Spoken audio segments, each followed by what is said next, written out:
Genesis chapter 27, introduction. Okay, as we just finished reading the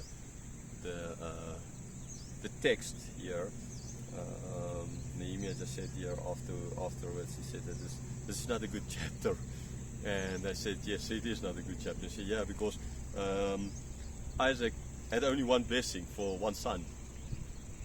And I said, yes, that is the problem here.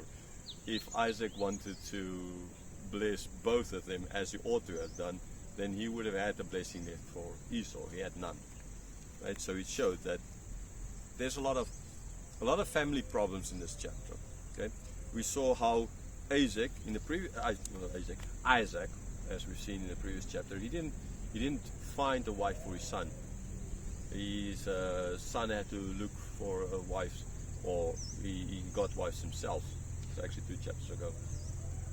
Right, so he didn't follow the norm of the day, that is Isaac, like his father did. Okay, in this chapter we see he was supposed to bless both. Sure, the older get more blessings than the younger, but he was supposed to bless both. He had no blessings. When Jacob took the blessings, there were no blessings left for Esau. So again, Isaac is in the wrong. We saw Rebecca here clearly in the wrong by deceiving her husband. Right? So she loved the one, and she didn't care about deceiving her husband in such a way. Now, yeah, that doesn't play very well doesn't show a lot about the relationship she had at that stage with her husband, that she was actually loving her son more than. But I mean, ultimately, she is actually being used to do the right thing, because her evil, her sin, is going to lead to the right thing, but that's not a justification for her sin. Yes, she could have felt that he's supposed to bless both, so Isaac is more wrong, and she is just wrong. But she knew there's only one blessing, and then ultimately only her son will be, the one she loved will be blessed. So she played him. Jacob was wrong because he went along with it. He ought to have said, no, I'm supposed to honor my parents. I'm supposed to honor both of my parents.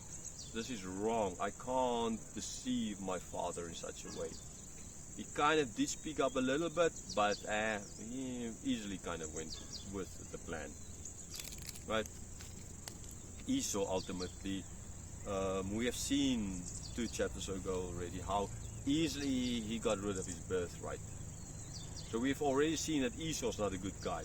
But kind of in this chapter we don't really see Esau as a bad guy. His father told him, he went, he did, he brought back, he served, he expected. Now sure, the bad part maybe is that he knew he's the only one going to be blessed. But then again, Isaac is the one doing the blessing, so that then is, you can't really say that he therefore did bad in a sense. So yeah, the one that's the worst,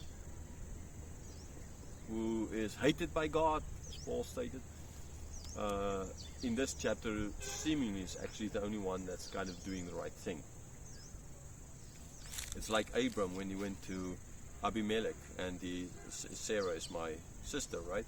He thought there's no one there who believed in God, but then actually there were.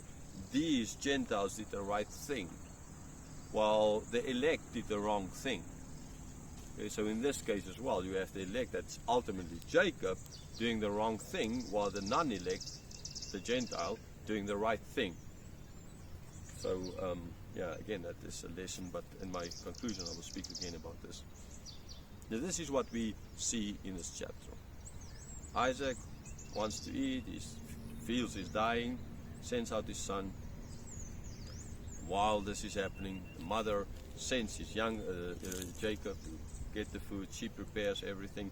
She makes plans for for all his objections. He is being blessed. Esau comes back, no blessing left, and then he cries out to his father, and it didn't help. He does give him some kind of a consolation, kind of a blessing, which is not really a blessing at all, but he had nothing left, because he never planned to bless both. And then Esau, well, no, wants to get rid. He wants to kill his brother. He was just saying, I will just wait till the morning for my dad is done, and then I will kill my brother. And then Rebecca again had to come up with a plan. And because if she didn't, then Jacob will be killed, and Esau will be exiled, like Cain and Abel before. Okay, so this story as well goes back to the Cain and Abel story,